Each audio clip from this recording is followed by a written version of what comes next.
이번에 여러분과 함께 나눌 주제는 국민의힘 전당대회입니다.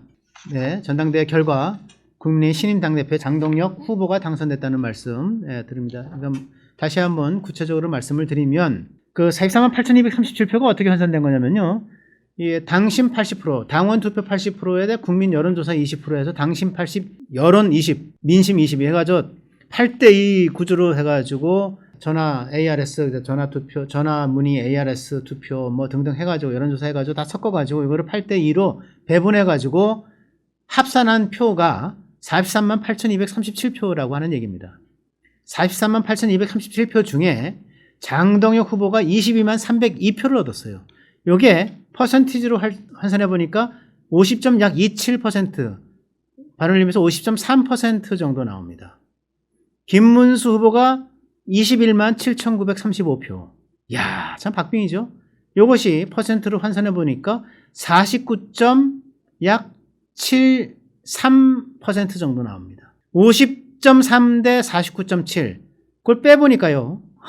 표차가 0.6%포인트입니다. 0.6%포인트. 기가 막힌 승부죠. 네. 그러니까 어차피 이번 국민의힘 전당대회는 4인으로 좁혀지지 않았습니까? 장동혁, 김문수, 안철수, 조경태. 이 4인으로 좁혀졌는데 이 중에 장동혁과 김문수는 소위 반탄이죠. 네, 탄핵 반대파. 그리고 안철수와 조경태 이 두 사람은 또 탄핵 찬성파였습니다. 그래서 반탄 2명 대 찬탄 2명으로 해서 치러졌는데 표를 열어보니까 투표함을 까보니까 공개는 안 됐습니다. 4인 투표의 결과는 공개가 안 됐어요. 왜? 지금 바로 이 결선 투표에 영향을 미칠까 봐 공개는 안 됐는데 대충 나와 있습니다. 일단은 비교해 볼 수 있는 게 최고위원회에서 득표한 찬탄 후보들과 반탄 후보들의 비율이 찬탄 후보가 75%를 받았어요. 반탄 후보가 25%를 받았거든요. 그러니까 대충 그렇게 나왔을 것이다. 제가 들은 거로는 72%가 4인, 그 당 대표 후보에 나온 4인 중에 탄핵 반대로 나온 김문수와 장동혁 후보에게 72%에서 73%가 같다라고 제가 취재한 내용입니다. 이건 지나가는 거니까 말씀을 드리는데. 그리고 이제 약 27%가 안철수와 조경태 후보로 갔다.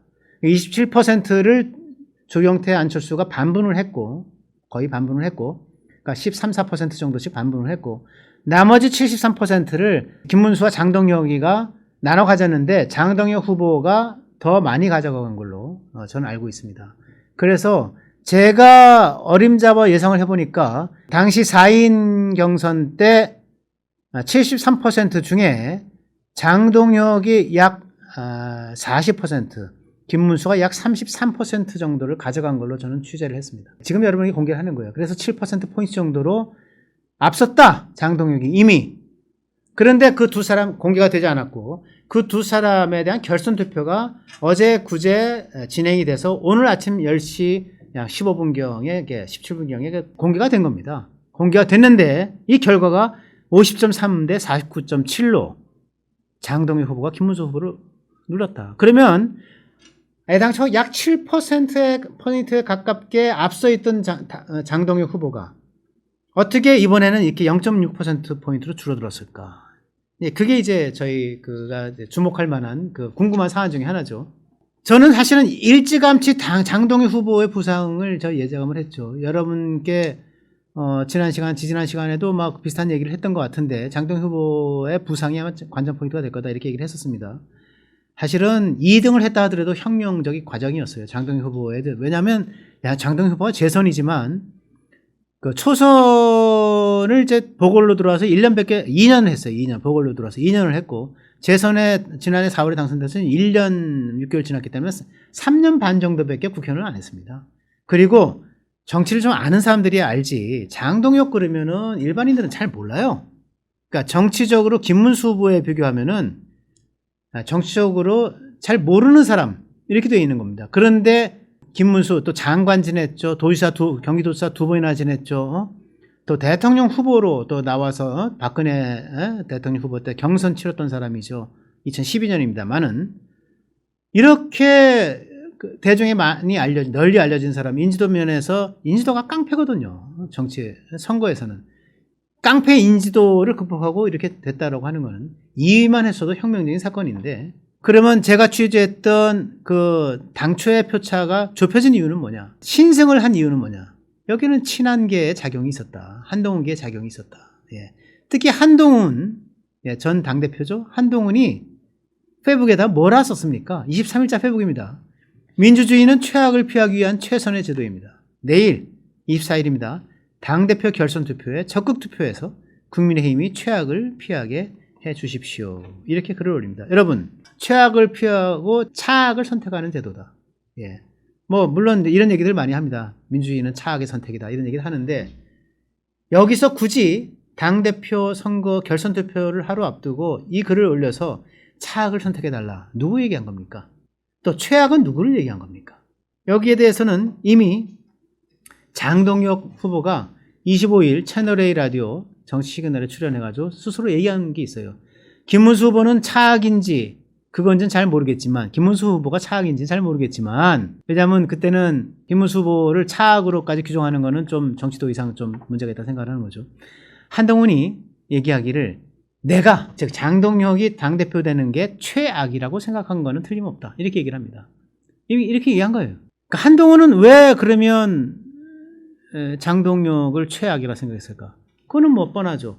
김문수 후보는 내내 언론 겉으로는 통합을 얘기합니다. 반탄 후보, 즉 윤석열 대통령 탄핵에 반대했고 찬성한 쪽을 압박을 하고 찬성한 쪽에 그 책임을 묻고 그렇게 했지만, 그럼에도 불구하고 찬성한 쪽도 우리가 품고 가야 된다. 통합을 쭉 얘기하면서 그쪽 표를 쭉 확보하려고 애를 썼습니다. 그러나 4인 경선 때는 그 표가 자기한테 올 수 없었던 게 안철수도 있었고 탄핵 찬성 그룹에, 그 다음에 조경태, 또 한동훈 계열로 알려졌던 조경태도 있었기 때문에 그 표를 흡수하지 못했죠. 아마 결선 투표를 염두에 두고 그 말을 계속 했던 것 같아요. 한동훈도 품고 가야 된다. 여기에 대해서 장동혁은 뭐라 그랬습니까? 그렇지 않아요. 한동훈계, 반탄계, 특히 국민의힘을 내란 선동 세력으로 묶고 대통령 관저에 몰려가지고 그 소위 그 적법 절차 훼손, 절차적 정당성을 훼손한 그 대통령 체포영장을 막으려고 했던 의원들을 적폐로 청산 대상으로 몰아가지고 절연해야 된다고 그러고 적으로 돌리고 구구몰이를 하고, 이런 사람들과 어떻게 함께가 하느냐. 이게 장동혁의 생각이었던 거예요. 우리 조직 내의 일부 세력을 극우로 몰고 극우몰이를 하고 같이 못 가겠다. 내란 동조 세력이다라고 얘기하는 이 세력을 어떻게 같이 갈 수 있겠느냐. 절연해야 됩니다. 네, 같이 못 갑니다. 라고 했기 때문에 여기에서 한동훈의 입장에서는 장동혁 포비아가 생긴 겁니다. 장동혁이 되면 우리 다 쫓아내겠어.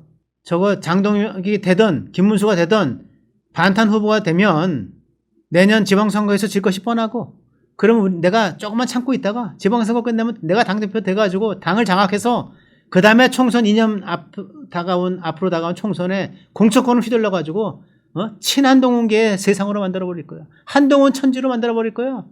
라고 생각을 했는데 당에서 쫓겨날 판이거든. 장동혁 포비아입니다. 몽땅 쫓겨나게 생겼거든요. 네. 장동혁이 다 안고 가는 것은 너무 낙관적이다. 낙관적인 생각이다. 밖에 있는 적 수십 명보다 안에 있는 적 한 명이 더 무섭다. 계속 그 얘기를 한 겁니다. 그래서 이 소위 장동혁 포비아 때문에 한동훈은 급기야는 얼마나 다급했으면 글을 올린 거예요. 페이스북에. 예.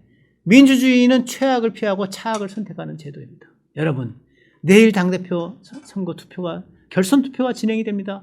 우리가 차악을 선택해야 됩니다. 비록 장동혁이라고 얘기는 안 했지만 내가 지금 장동혁 후보야 때문에 못 살겠어. 나 좀 살려줘. 장동혁 좀 지지해줘. 이렇게 된 거거든요. 그러니까 4인 결선 투표 때 제가 취재했던 27%의 찬탄 세력에 대한 표, 27%의 표의 일부가 간 겁니다. 글로. 김문수에게 간 거예요. 예. 그러니까 김문수가 얻은 표는 반탄계 내에서 그래도 한동훈과도 같이 가야 된다라고 하는 것을 용인해주는 일부 표심 플러스 친한계 표심이 일부 섞여 있는 겁니다. 그러면 친한계가 27%나 됐으면 그럼 그것이 다 저기 김문수한테 갔으면 김문수가 한 57%, 30% 기존에 30, 50%, 한 60% 가까이 돼가지고 60대 한 40으로 장동혁을 압승했어야 되는데 왜 이렇게 간신히 따라붙는 정도로 끝났지? 그러니까 이 친한계의 한동훈의 이 페북 글이 저는 오히려 역풍을 불렀다. 그렇게 생각을 하는 겁니다. 한동훈은 자기가 쫓겨날 것이 두려워서 친한계가 전부 다 이게 괴멸되고 퇴출될 것이 두려워가지고 지금 차악의 선택, 저 김문수로 표를 몰아달라고 호소를 했지만 그것을 보면서 김문수에게 친한계의 표가 가 말이 안 되지. 이거는 친한계가 저런 식으로 정치를 농단하는 것을 볼 수가 없어. 봐줄 수가 없어. 야, 우리 지난 결선 투표 때는 우리가 4인 투표 때는 우리가 표를 행사하지 않았어. 우리가 그냥 침묵하고 표결을 하지 않았지만 이번엔 안 되겠어. 이거 장동혁 살려야 되겠어. 그러니까 표를 행사하지 않았던 사람들이 장동혁에 대거표가 또 몰려가기 시작을 했다. 예. 그래서 강성 지지층을 중심으로 해서 역풍표가 반란표가 한동훈계의 지시에 대해서 반대하는 표가 형성이 돼서 그것이 장동혁한테 붙어서 장동혁이 신승하게 되는 구조로 가게 됐다. 저는 그렇게 분석을 합니다. 장동혁은 과연 이제 당대표가 되고 나서 한동훈계를 전부 다 쫓아낼 것인가? 같이 못 간다고 선언해서 그 선언을 이행할 것인가? 저는 꼭 그렇지 않다고 생각합니다. 장동훈이 친한계와 같이 못 가겠다라고 하는 얘기는 소위 반탄그룹을 청산 세력으로, 청산 대상으로 내몰고 또 그리고 구구몰이를 해가지고 이게 괴멸시키려고 하는 친한계의 이게 어떤 공세에 대해서 하나의 그 안티테제로, 반테제로 작용한 것이기 때문에 저는 이것이 정치적으로 해법을 모색하면서 그래도 같이 가는 구조로 갈 수밖에 없다. 저는 그렇게 생각을 하고요. 제가 이건 장동혁 의원과 또 어저께 그저께 전화통화를 하면서도 제가 내심 그럴 수 있겠구나라는 생각을 하게 된 겁니다. 앞으로 장동혁 당대표 어떻게 당을 이끌어갈지 여러분 함께 주목해 주시기 바랍니다.